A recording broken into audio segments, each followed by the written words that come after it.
Good morning. So glad to have you back with us again. Happy to have us as part of your Saturday morning.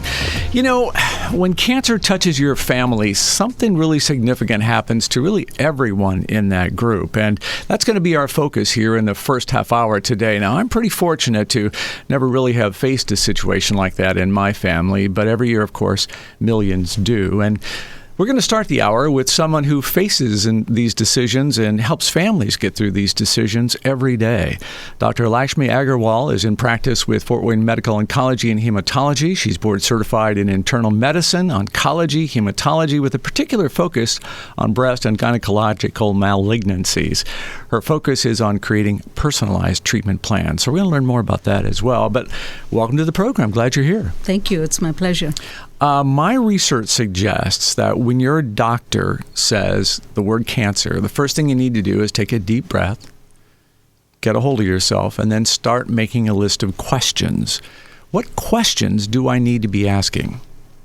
So the first thing to remember is rushing into a treatment plan or a diagnosis is not the key. The key is to get a grip on the situation and say, am I going to the best place?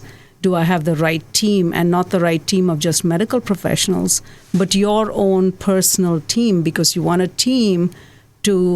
person to come with you. Nowadays with COVID, that makes it difficult because we're not allowing family members, but they can be on the phone in their car so you want an extra set of ears every time you go for a meeting, because with the new diagnosis of cancer, one is so overwhelmed that fear takes over and then the brain isn't listening. Sure. So about 1% of what's being said to you trickles in. 99% is a blur. So you do want that extra set of ears. Then you want to say, who in my community or near me has the most experience in this diagnosis? Do I need one person, one doctor? Do I need a team of doctors? And who is going to lead and show me what's the right team for me? So again, just like you move to a new town, you ask your neighbor, hey, who's a good car mechanic? Well, this is bigger than a car, more complicated than a car. So you should ask around, which is the most experienced team? Who is the most experienced person? So it is a good idea to ask and just not be led by the nose one place or the other. Always ask. And when you get to the doctor, also always ask, how many years have you been doing this? Do you have experience? Nobody gets insulted. Do you have experience with what I have? Because for the doctor, you may be 1 in 1,000, but it's you. You are one most important person. You know, ask questions. What are some more of those questions? So the questions are, what stage is my cancer? If you have a cancer diagnosis, what stage is my cancer? Is it curable? What all treatment options do I have? If I go to the top-notch place in the country, will they also treat me with exactly what you're telling me, or is there a variation? Is it important for me to participate in a clinical trial? Okay. In general, there's some confusion about clinical trials. Patients will usually tell me, I don't want to participate in a trial because I don't want to be a guinea pig, or I don't want to get a placebo. Those are not the kind of trials typically we do in cancer. They're not one kind of treatment or the other people get a sugar pill. We do some of those trials, but not majority of the trials. Majority of the trials are you get the standard of care and half the group gets standard of care plus something because you're studying that something. And all the treatments in cancer have come from clinical trials. That's how we came to the conclusion, this works, this doesn't work.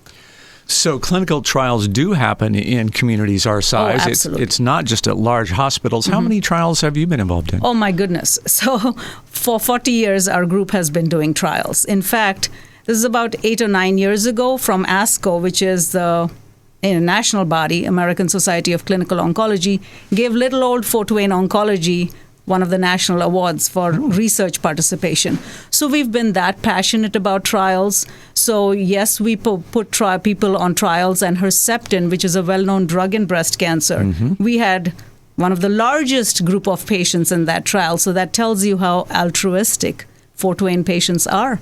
They want, even if it may not help them, they want to move the field forward.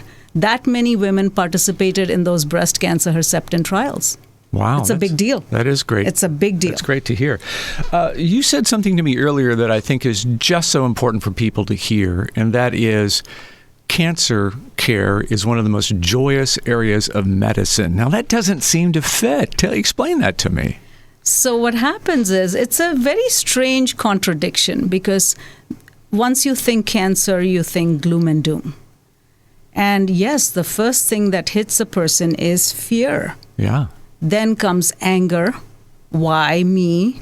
And I did everything right. I was eating right. I was healthy. And then this happened to me.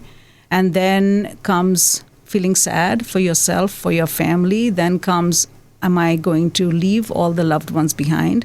And then comes, okay, now I got this. I can plan for this. I can participate in this. I'm going to get my team and I'm going to do this. And then once you're on that cancer journey, then slowly the fear settles, goes away, and slowly it brings into focus what's most important. And when people get to that place, after that, they have such a laser focus on what's important. Garbage goes to the side, and what's important is front and center. And when you're surrounded by those people, and I tell my patients this, as an oncologist, I will honestly tell you, I have taken more than I have given. And what I have taken is the lessons, really, on how to live life, how to get up every morning and enjoy every moment, people you're surrounded by, and that you learn from patients. And you'll see the staff that I work with, they laugh more, they're joyous, they're usually kidding around with each other. It is a happy place. I get up every morning wanting to come to work. It's a happy place. It's an amazing field. Every day there's new development, so there's growth. Yeah. So if you had cancer 15 years ago, the treatment you have today is going to be absolutely nothing. Nothing like that. So there are some diagnoses in which treatment options haven't changed because they're curable diseases. For example, Hodgkin's lymphoma. 15 years ago, we did the same thing. Now we do the same thing. Why mess with something that works? Testicular cancer. What we did 15 years ago, we do today because it's curable. Don't mess with it. But pretty much everything else, completely different. And main cancer treatment, but also all the ancillary services, meaning nausea. People don't puke like we used to say, oh my God, I had my loved one. I'm never going to take chemotherapy. I saw my grandmother go through it and it was miserable. It's not like that. All our supportive services have improved. And welcome back to the program. I am here with Dr. Lakshmi Aggarwal from Fort Wayne Medical Oncology and Hematology, talking about what you need to know, the questions you need to ask after a cancer diagnosis. Doctor, tell me something that I might not know about cancer today. So what you might not know about cancer is that a lot has changed in a lot of diagnoses. There's lots of treatment options, and it is good to gather that information before making a decision on what you would like to do. Clinical trials, if available, are always a good option. So that is one thing. And of course, most people know about clinical trials, but asking about them, is there a clinical trial available for me to participate in, is a good idea. Another thing they don't know is the cost of everything in cancer. Mm-hmm. And previously, it didn't matter because somebody paid for it. So it didn't matter that things were very expensive, and now the prices are even skyrocketing. But with high copays and deductibles, that's most of our insurance, it does matter. So what most people don't know, and will probably not know for a long time, is what the cost of anything is. I mean, think about this. If you went to, say, Meijer, and there were no prices on anything, what would you do? There's no prices on anything. Mm-hmm. You just go and buy, and then you put it in your cart, and then you come and they say, oh, guess what? 20% of this bill you have to pay, 80% somebody's picking up the tab. And you didn't know what that 20% was. So you couldn't even plan for it, and you're already there. Now you can't put it back. So price is very important. So we have to be very careful, and it's really icky to talk about price. Here's a cancer patient in front of you. But at the same time, you have to be careful that you don't leave patients and their families with what we call now financial toxicity. Used to be, it was icky to talk about price. And then 4 or 5 years ago, ASCO, our parent body, American Society of Clinical Oncology, came out and said to us, you need to be talking to patients. They're bearing the burden of this financial toxicity. And people are losing their shirts trying to pay for this. They want to save a loved one. They want to pay for it. And the cost of everything skyrocketing. So what people don't know is really these are the best and the worst of times. These are the best of times. We have so many treatment options that do so well for the patient. They are the worst of times because we are also leaving the patient with literally a lot of bills that they have to pay for. You're right. And I love it that a doctor uses the word icky. I think because it's an uncomfortable thing to discuss. Do I ask about that when I'm seeing someone? Do I price shop between where I can get care? So it's easier said than done. I mean, imagine you're a cancer patient. You're overwhelmed with this diagnosis. You're being told this is your treatment. You just want the treatment. You don't want to deal with how much does this cost. But some of the heavy lifting can be done by people. I don't know the price of everything. Now I do, because 4 years ago I started paying attention to it. But we have a team of people who actually looks at how much is covered by insurance, how much is your out-of-pocket. So our business office is incredible. 40 years of experience is not easy to get. So that team has a lot of depth in, it won't cover this, but you know what? I can get financial assistance for this. I can get a coupon for this. I can get this here. I can get that there. Cancer services can help with this. So we do have a team that actually figures that out. So ask, does my insurance pay for everything? But at our office, you really don't need to ask because we really do all that and we are very good about scheduling you for x-rays at places that are more cost value based than other places, because if you have a 20% deductible off of $500 versus $5,000, that matters. I love the thought that doctors and your team are focused on the financial side and the impact on me, because that is such a huge burden in the cancer case. And so is the amount of time this disease is going to take out of my life. If I have to keep driving to clinic appointments, that's awful. And you have a solution to that as well. You have clinics in 10 communities around Northeast Indiana? Yes. So rather than have the patients drive, say, from Kendallville or LaGrange or Angola or Wabash or Peru, we take our team and go there. So it is the same doctors who are treating you here are the doctors that go out into the community. So we bring the treatment to you, so you stay in your community and we come there. So imagine wintertime. There's a lot of snow on the road. Instead of 60, 70 people traveling into Fort Wayne, 3-4 of us go there and we serve everybody that needs to be served. And we've been doing that. I've been going to Kendallville 20 years. Wow. Yeah, that's a huge service. That really makes a difference for me if I don't want to have to travel if I'm going to see a doctor. How often am I going to see you for follow-ups? Weekly? Follow-ups depends on where in the cancer journey you are. So sometimes for treatments, some treatments are weekly. So yes, sometimes it's weekly. And we try to do as much in the community as possible. I love going to Kendallville. So it's not only it's not only effective for the patients. I love going to the community. We are from the community. We are there to serve the community. So I love going to Kendallville. My partner loves going to LaGrange, Wabash, Peru. VA, we serve the VA for over 3 decades. My partner, Dr. Natam, used to go to the VA. So you belong to the Community Oncology Alliance, and there is a virtual conference coming up that all of us, patients and the public, are invited to attend. Tell me more about this. So Community Oncology Alliance is a national network that advocates for the community, cancer treatment in the community. So it's a service they provide for patients in the community. They educate politicians, because remember, after all, who has the power of the pen are the politicians. So they advocate on the Hill for keeping cancer treatments in the community. And this conference is a virtual conference. It's free. It's several topics. So if you go to the COA website, Community Oncology Alliance website, and click on CPAN, which is COA Patient Advocacy Network, the conference agenda will come up, and you can pick and choose which topics you want to listen to. It's free of charge. It's for anybody who wants to listen to it. So it's not going to be over my head. Very good speakers. It will not be over your head. Okay, great. So if cancer is in your family, that's a good place to start. And that's coming up July 15th, and you're going to link that up on your website. We are. which is fwmoh.com. What have we not touched on that you think we ought to be saying to people who are in the early stages of their cancer fight?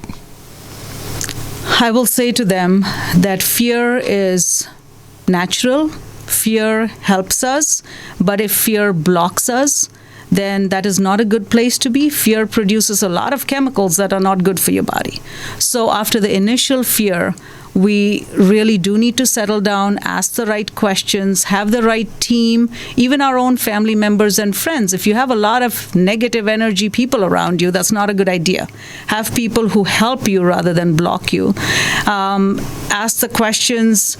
Ask the doctor, can you give me the overall big picture of my whole journey, not just what's happening in the next month? Because I kind of want to have an overview and then give me in bite-sized pieces what's going to happen over the next week, the next month, and what's my insurance going to pay for, what's my bill, can I get back to my normal life, can I do the normal things I can with my spouse, my family, can I go back to work, all those questions. And there's a whole team that helps you. And even in our community, we are so fortunate. We have teams of people that have been doing this for a long time. Cancer Services provides so many services that are free of charge.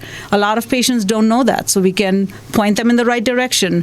For example, right now, a lot of our patients have lost their jobs. Their spouses have lost their jobs with COVID.